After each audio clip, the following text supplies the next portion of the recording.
micro, nano education for everyone. Well, happy Friday, everybody.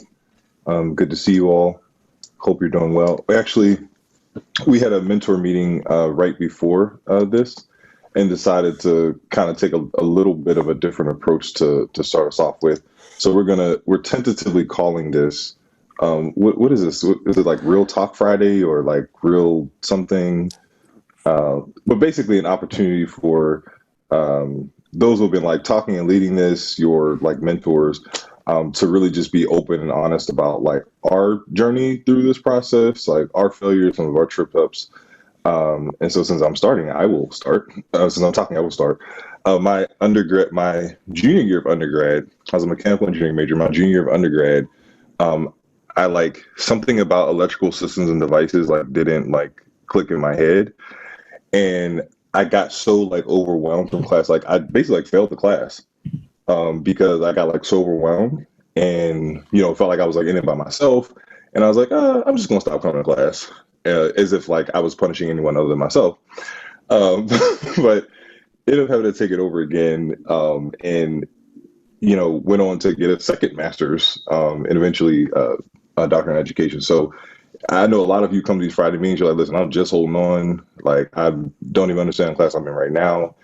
And you can be as successful as you want to be, even if you have some trip ups along the way. So other people are, I invite other mentors and leaders to chime in and just kind of, make everybody feel a little bit more at home. All right. Well, maybe we can do like two of those and I'll start. I mean, I could go second and then I'll introduce the talks. Then maybe next week we'll ask some other mentors to talk about it. I went to Long Beach State, right? And in my first year, I actually worked 60 hours a week at Pizza Hut. So I was a Pizza Hut manager. And I had a girlfriend that basically cheated on me with an entire fraternity. And by an entire fraternity, I mean an entire fraternity. And I mean, these are, as a 19 or 18, I think I was 18 at the time. I mean, those are a little bit traumatic and you're not used to it. And I had a 2.1 GPA. My first year of college, I had a 2.1 GPA at Long Beach State. All right. This isn't Caltech or UC and I don't want to like diss on Long Beach State, but let's just say it's not like the rigor of a Caltech. And I had to quit my job. Like I had to get a new job because I can't work 60 hours a week at Pizza Hut and be successful in college. I had to, realize that a girlfriend isn't the end of the world. And it took 5 years because I was at Long Beach State for 6. All right. Like it took me 6 years just to get my BS. In order to get my GPA up from a 2.1 to a 3.3, which was enough to get into every graduate school that I applied to. And that's one of the really great things about STEM, especially if you're a chemistry major or engineering or math or physics and a little bit biology. Biology is a little bit more competitive. You can trip up at the beginning, right? Like you can have, I got all D's, C's, and F's, to be honest, and maybe a couple of B's my first year. They didn't look at that first year as much. Right. They looked at my last 4 years or 5 years where I got all A's and B's in chemistry. In fact, most of my chemistry, which is what my PhD was in, I got A's. And that's what they look at.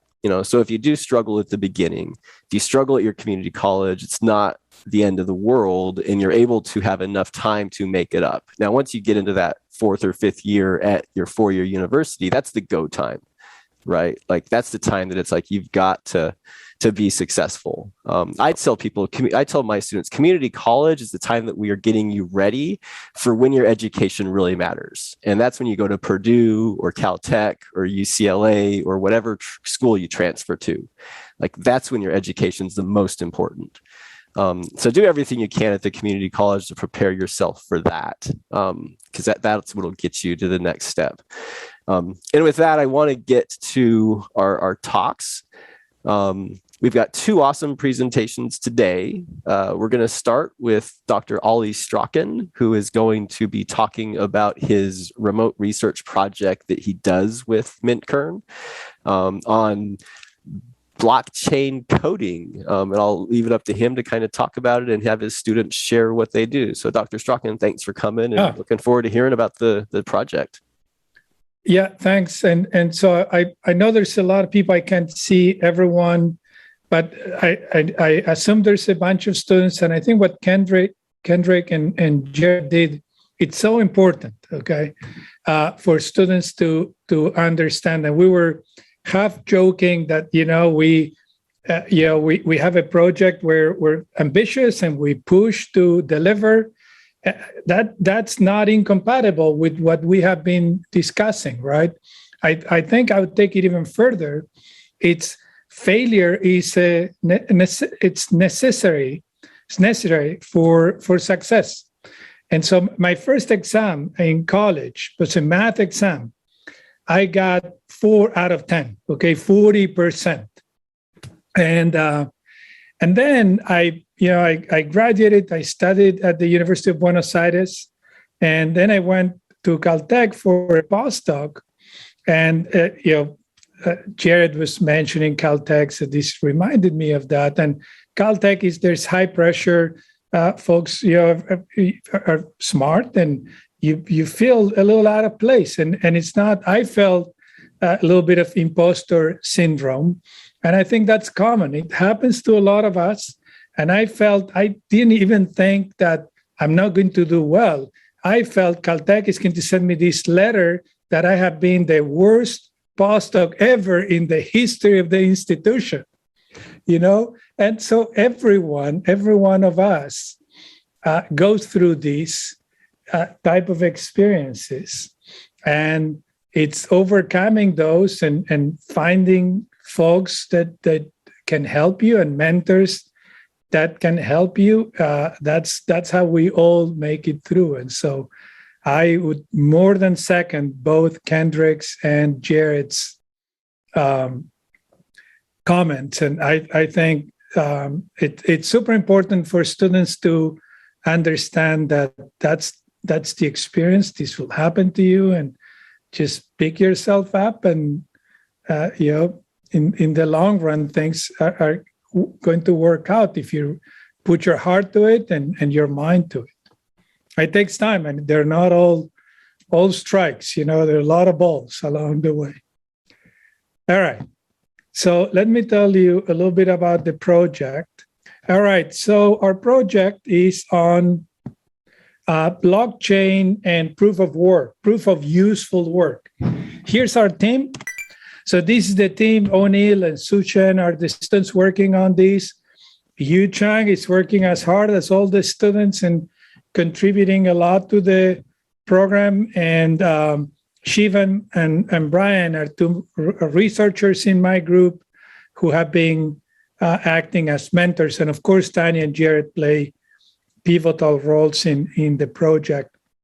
And you can tell, by the way, that we're all very talented researchers, but pretty bad photographers.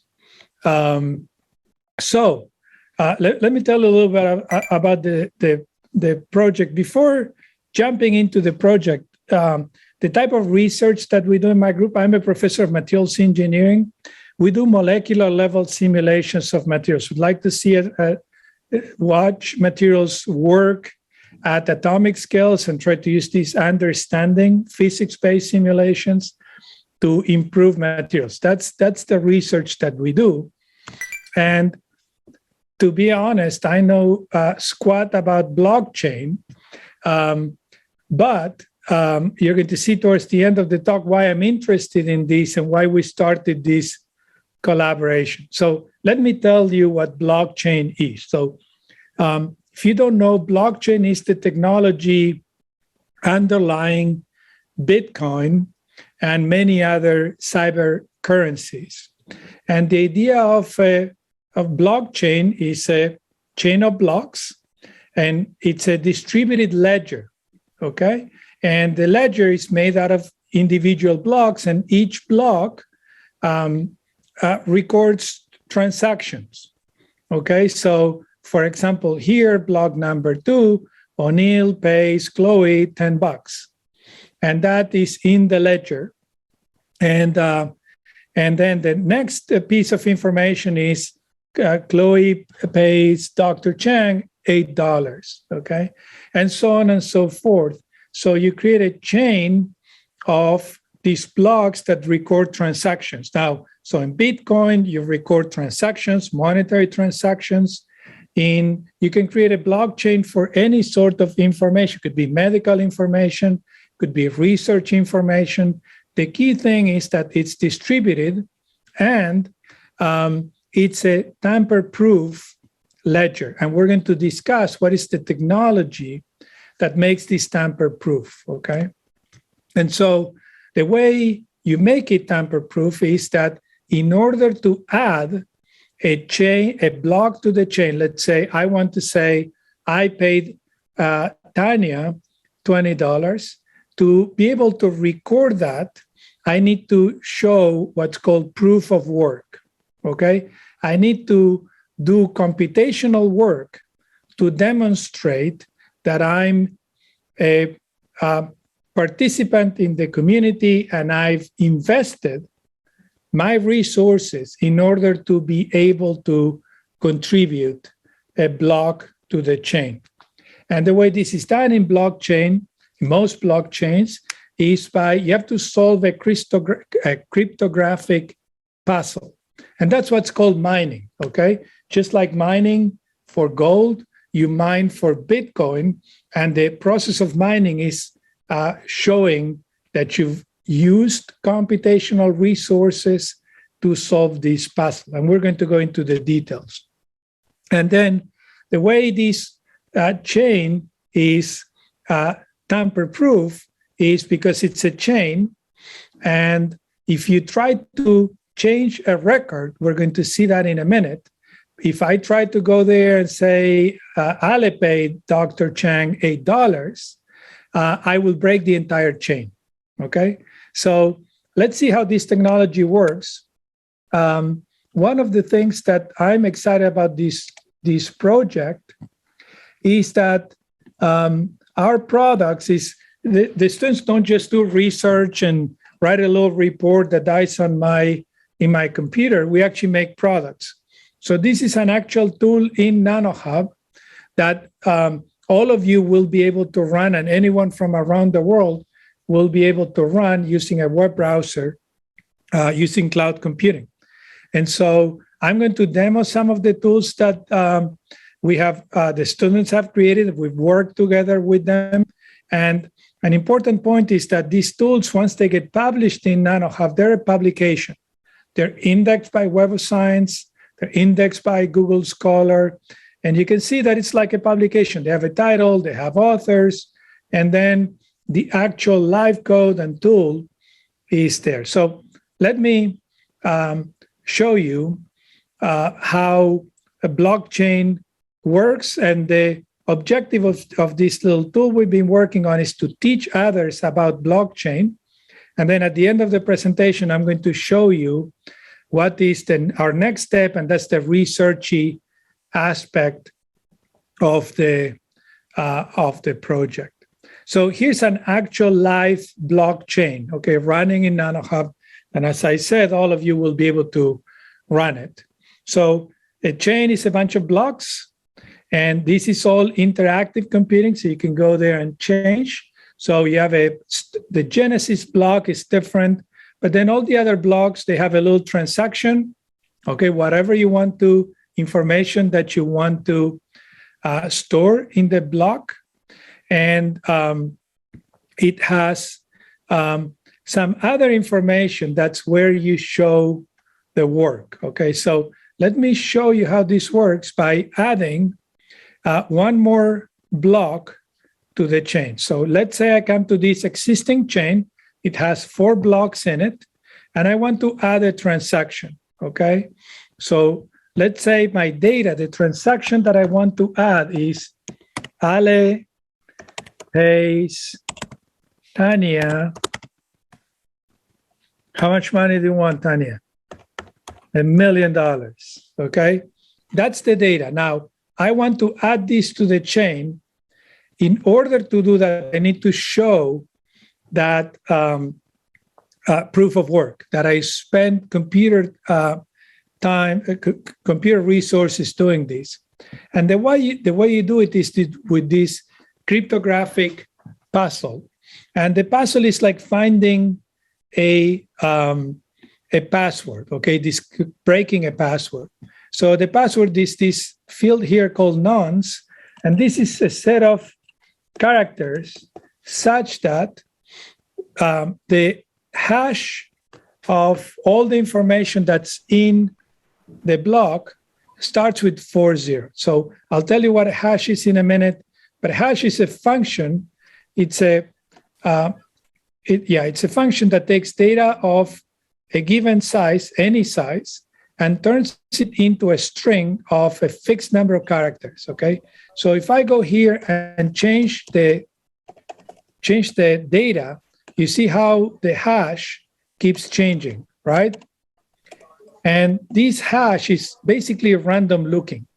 So mining, if I hit mine, what the code is going to do is it's going to computationally try to solve a puzzle, which is finding the nonce, finding this number, such that the hash, which is this random looking string, starts with 4 zeros. Does that make sense? Now, the only way to do that is try different nonce until you find one where the hash starts with 4 zeros, okay? So if I try to change the message, I make it invalid because the nonce and this new message results in a hash that does not start with 4 zeros.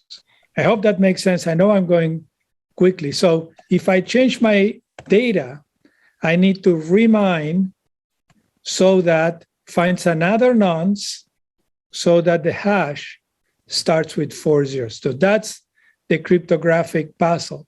To find this number, the computer needs to run nonce until it finds one that solves the puzzle. And that requires doing this calculation 167,000 times, okay? Now, the computer does that very quickly, but you can make this cryptographic puzzle harder and harder so that it takes longer and more investment of time to mine. And that's what has been happening with Bitcoin.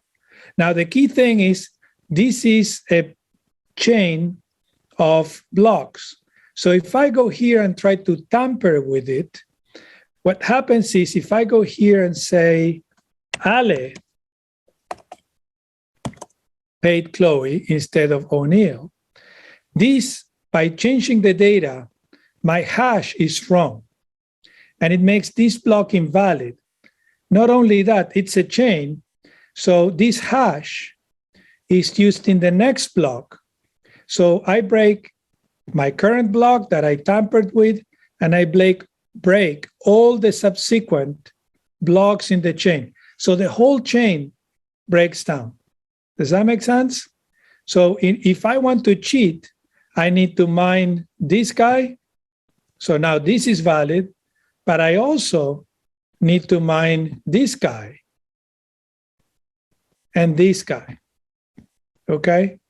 And the last block. So cheating makes you have to spend an enormous amount of compute power. And because it's a distributed ledger, everyone else will be trying to add real valid blocks to the chain. And so I would have to keep mining forever just to keep my lie alive. And unless I have more than 50% of the computational resources in the world, that never works, okay? So that's how it works. So I mentioned some of these individual parts of the blockchain. One is the hash function. A hash function is simply this random looking string that if you have data, it's a function that takes that data into a random looking string that's just hashing, and it's doing it in one direction. It's very easy, but given a hash, finding data that matches the hash is impossible. The only way you can do it is by trying randomly until you find the hash. So it's a function that is very easy to evaluate in one way, but it's impossible to invert. And as I said, the proof of work is once I have my data, finding the nonce, finding these passwords so that the password plus the data results in a hash with a given number of zeros at the beginning. And the more zeros you put in at the beginning, the harder it is to find these nonce that make it work, okay? Now, so why did we want to do this? As you probably know, Bitcoin is super popular, and folks from all over the world are actually mining, solving these cryptographic puzzles in order to be able to mint Bitcoins, okay? So folks all over the world try to add transactions to the Bitcoin blockchain. And to do that, they have to solve this problem. So early on, 10 years ago, you could do that at home. But today, there are data farms, okay, supercomputers that are devoted to just mining Bitcoin. And the reason why this happens is in order to add a block to the chain, you have to beat every other participant at solving this puzzle. So if you can solve the puzzle faster, you get to mine Bitcoin and you get rewarded with Bitcoin. Now, this really got out of hand. So today, this graph estimates how much compute power and energy consumption we use worldwide to mine Bitcoin.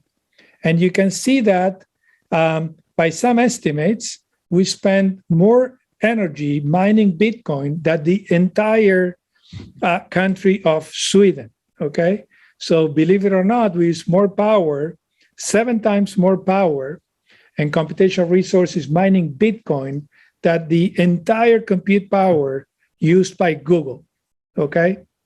So this is really a waste of resources because we're using all of these electric power and compute power to solve cryptographic problems that serve no purpose other than mining Bitcoin, okay? That has greenhouse, that leads to greenhouse emission. This is an enormous problem. A very significant fraction of the entire global compute power is being used to mine Bitcoin. So what we thought would be a fun project to do is after we learn about Bitcoin with the tool that I showed, is whether we ask ourselves, instead of doing these cryptographic puzzles, can we use actual simulations that can solve science problems instead of solving these cryptographic puzzles? So O'Neill and Strachan and the mentors are actually looking at simulations like this. This is a molecular dynamics simulation that's computationally very intensive.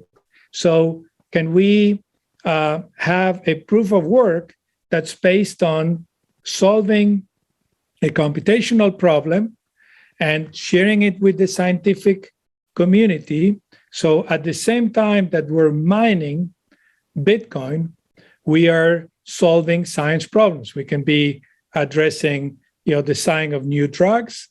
We could be addressing new materials for energy applications at the same time that we mine Bitcoin. And so just to give you an idea, to solve this is a simple simulation of a liquid. To solve these simulations, we have to do about 100 million, a million steps in a simulation. So solving a problem 1 million times. That's how long it takes to solve the problem. And we know of no shortcuts. But once you've solved the problem, a very small fraction, say out of this million, just 100 configurations is enough to verify that you've actually solved the problem. It's very hard to cheat. And so we think that this is one example of a problem that could be used for proof of work, just like the hash function. Remember, the hash function, it's very hard to solve the problem, but it's very easy to verify that you've solved the problem. This is very similar. So that's what we're after. And again, the goal is to make these tools available in nanoHUB. This is a cyber infrastructure supported by the National Science Foundation. And this is a world map of people using tools like the one that I just showed you, explaining blockchain. So an important byproduct of our research group is to create this tool. And just like O'Neill and our team, we had to teach ourselves and learn blockchain. As a byproduct of the effort, we created this little tool where everyone can actually look at blockchain and look at the code underlying all this technology, okay? You can see those little apps like I showed you, but if you're interested in the actual code, these are the lines of code to do a little short proof of work example, just like that we're using the hash functions, just like the one that I showed you. So the users will be able to play with these apps, learn what a blockchain is, and then look at the actual code. So learn about programming and learn about the technology underlying blockchain. Can you apply data mining to biological functions for predictive analysis? Yeah, I think so. That's in principle you do. Maybe you want to give me a little bit more detail as to what you have in mind. Can you explain what that means? Can you explain? Yeah, especially with genetics, with genetic sequencing, it's over maybe about 3 million base pairs, and different genetic combinations. So you kind of need the computing power to run simulations of predictive patterns of genetics. Yeah. And then also too, I was reading a study on DNA methylation, and they are starting to use simulations that can better predict DNA methylations for epigenetics as well. So I would say, if you can you use the same principle in data mining to run those simulations? I would imagine you do, but it's not my field. I haven't looked at it in detail, so I can't really give you a definite answer. Okay. But the same type of tools that we use for materials are used in biological applications, and similar data science tools are also used in biological applications, but I couldn't tell you the details. Okay. All right. Well, thanks for the question. No problem.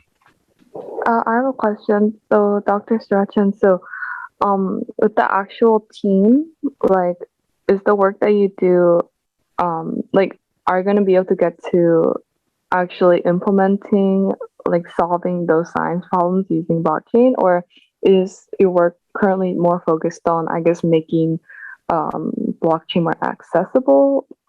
Or so I'm just curious what the project direction is right now, if I wanted to be part of this effort. That's a very good question.